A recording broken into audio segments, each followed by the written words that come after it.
Shalom, shalom, shalom, brothers and sisters, and welcome to another edition of Maccabees TV. This is your brother, Priest Daniel, Alliance of Israel, Maccabees Alliance Council. And the purpose of this video is just for me to make a quick recommendation for brothers and sisters. Now, I've been making a lot of statements over the last couple of months concerning our English Bibles. And I'm really encouraging and imploring brothers and sisters to do their research. And I showed this book a couple of years ago when I did my library challenge, but I'm going to show this book again. I think this book is a great place for someone that is a novice in this particular subject to start. It's a great book. It's called The Dramatic Story of the World's Best Known Translation, A Visual History of the King James Bible. And it contains over 85 illustrations within a book.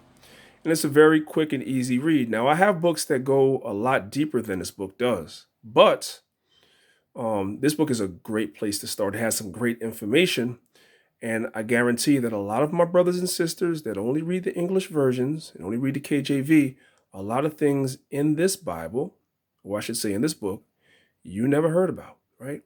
And here's even something that's more beautiful. When you look online, right, it's not even that expensive. Some places are selling the book for $5, $4.88, $3.51, $6.99, $3.99, etc. So the book is relatively cheap. And for what you're going to get in this book is worth way more than it's retailing for at the moment, right? So now what I want to do is I want to show you, brothers and sisters, something in this book. Let me show you what you're going to be getting, right? So I'm on page 226, and I want you brothers and sisters to pay attention to this, right? This is something that many of you may never know. Just little things, and I'll tell you why I'm showing you this in a moment, right? So we're on page 226, and it's a chart, one of those illustrations that says, the curiosities of the King James Bible, right? Let's scroll down a little bit, and let's read the last one. See the one right there that says Wicked Bible? Here's something you didn't know, maybe. In 1631, Barker, Octavio edition of the King James Version, printed a colossal mistake in Exodus 20 and 14. Thou shalt commit adultery. Now we know the passage should say, thou shalt not commit adultery. But the printer, when he was putting the Bible together and was rushing, in his haste, left out the word not.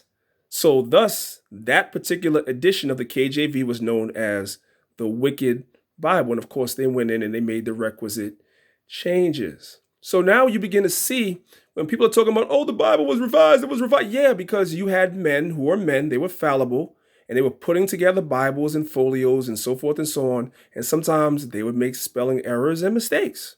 And somebody would catch it, they'd have to go in and correct it. It's as simple as that. Here's another one, the Revenge Bible of 1613.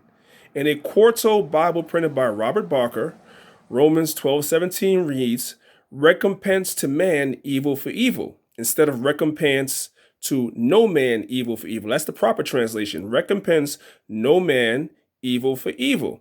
But in 1613, when Robert Barker was printing the Bible, in his haste, he made a mistake and he left out a word. So they had to go back in and they had to fix that, right? Let's go over here.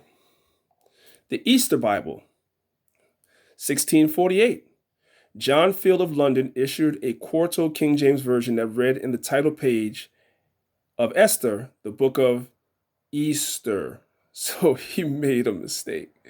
He made a mistake. So brothers and sisters, you're beginning to learn something now. When you hear people all the time saying, oh, the Bible was changed, yes, because the original translators, I shouldn't say translators, the people that printed the Bible, sometimes in their haste when they were printing the Bible would make mistakes. And when it was caught, they'd have to go back in and they'd have to change it. And the people, or correct the error that they made. It wasn't an error with the manuscripts, it was an error with them printing it. And so this is what the people that are saying that to you, they don't even know that history themselves. They're just repeating what they heard.